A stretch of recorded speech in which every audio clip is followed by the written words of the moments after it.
श्री राधे राधे। मैं विपिन वर्मा एस्ट्रो वास्तु शुभम की ओर से वास्तु शास्त्र के वास्तु ज्ञान सीरीज़ में आप सभी का हार्दिक स्वागत करता हूं। सभी को प्यार भरा राधे राधे। हम दिशाओं की जानकारी के बारे में बात कर रहे थे, उसी सिलसिले को आगे बढ़ाएंगे। आमतौर पे देखा जाता है कि मनुष्य के जीवन में अंकों का विशेष महत्व है।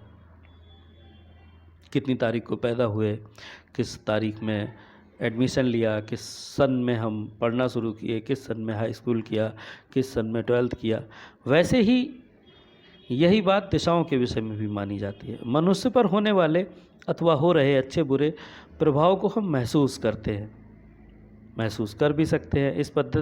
इसी पद्धति से सूर्य के इर्द गिर्द की परिभ्रमण, उसका दिशाओं पर पड़ने वाला प्रभाव एवं सूर्य किरणों का मनुष्य पर होने वाला प्रभाव भी ध्यान में लेने की आवश्यकता है। जैसे कि पहले की वीडियो में हमने बताया है, वैसी ही सारी बातें एक ही निष्कर्ष पर पहुंचती हैं कि मनुष्य के जीवन में दिशाओं का बहुत ज़्यादा महत्व है। वह किस दिशा में निर्मित भवन में रहता है, जिस भवन में वह रहता है उस भवन का मुख्य द्वार किस दिशा में है, उसके भवन की अंदरूनी साज सज्जा कैसी है, इन बातों से उस मनुष्य की संपन्नता अथवा विपन्नता का पता सरलता से चल जाता है। इसी प्रकार भवन में कौन कौन से परिवर्तन किए जाएं कि निवास करने वाले को का भला हो सके और जो बुरा हो रहा है अथवा होने वाला है उसके ऊपर रोक लग सके। समझने का प्रयास करते हैं। जिस प्रकार मनुष्य अपने जीवन की तारीख याद रखता है, एनिवर्सरी इस डेट में थी, प्रपोज डे इस डेट में था, पहला बेबी इस टाइम पे हुआ, वैसे ही महीन तरीके से वास्तुशास्त्री को जब आप सारी समस्याएं बताते हैं अपने जीवन की, तो वो दिशाओं के माध्यम से उस चीज़ को समझने का प्रयास करता है और उसी से वो आपको जो सूत्र उसको पढ़ाए गए हैं, जिन सूत्रों को वो समझने के उपरांत आपको वास्तु ज्ञान देने के काबिल हुआ है, वो सभी कुछ चीज़ें दिशाओं के हिसाब से समझी जाती हैं। इसी प्रक्रिया से जुड़ने पर सबसे पहले सूर्य के पृथ्वी के इर्द गिर्द या सूर्य के इर्द गिर्द पृथ्वी का जो परिभ्रमण है, उसका दिशाओं पर पड़ने वाला जो प्रभाव है उसको जज किया जाता है, उसको पहले समझा जाता है। सूर्य किरणों का मनुष्य पर होने वाला प्रभाव भी ध्यान में लेने की आवश्यकता है। देखिए, सूर्य जब तक प्रकाश देता है, जब तक आपको रोशनी देता है, विटामिन डी देता है, सूर्य निकलता रहता है तब तक बहुत अच्छा रहता है।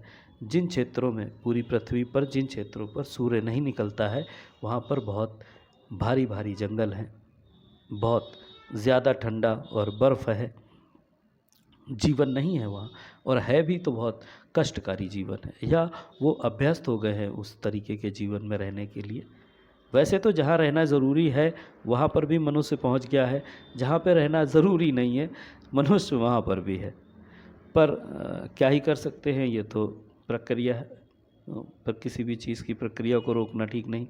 कोई कहीं तक पहुंच सकता है तो उसे जाने दिया जाता है। पर अभी तो देशों की सीमाओं को लेकर भी विवाद रहते हैं बहुत सारे, हम उस पर नहीं पड़ेंगे, पर हम समझेंगे ज़रूर कि रसिया एक ऐसी कंट्री है जिसमें एक जगह ऐसी है जहाँ पर जीवन बिल्कुल भी रहना वहाँ पर पॉसिबल नहीं है। -70 तक वहाँ पर टेम्परेचर चला जाता है।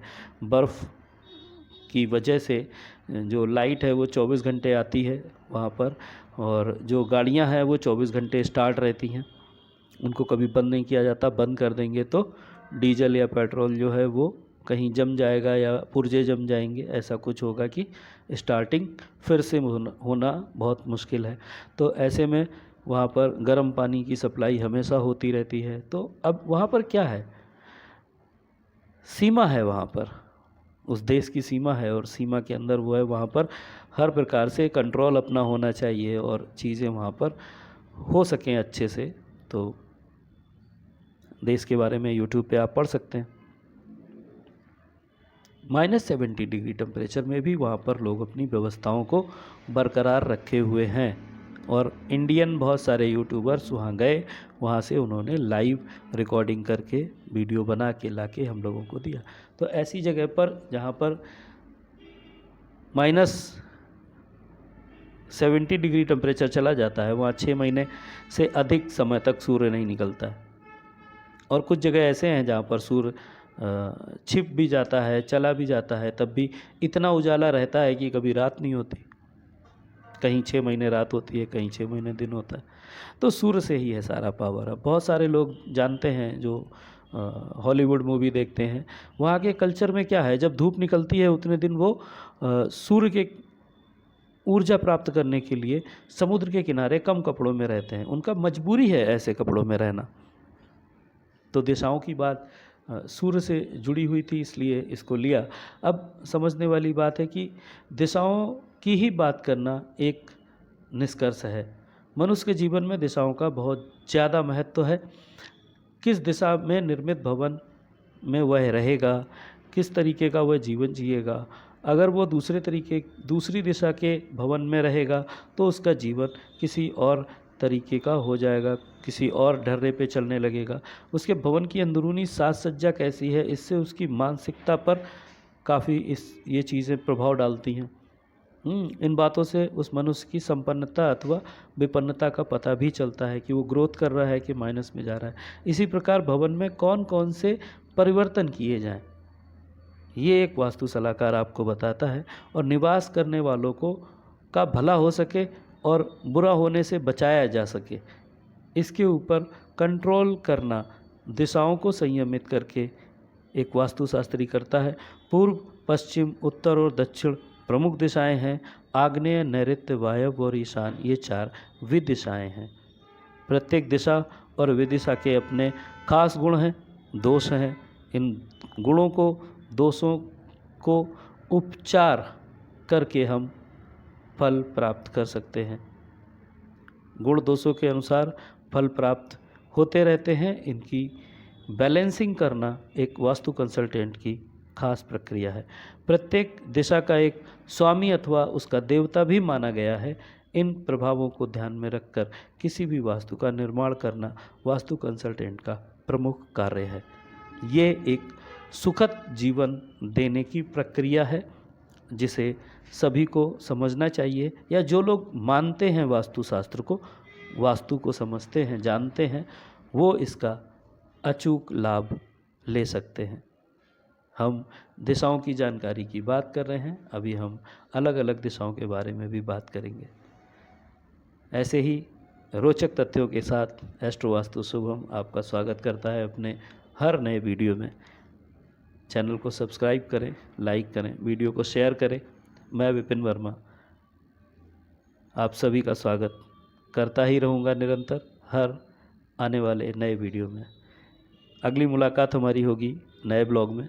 तब तक के लिए सभी श्रोताओं को, सभी दर्शकों को, सभी प्रिय विद्यार्थियों को प्यार भरा राधे राधे।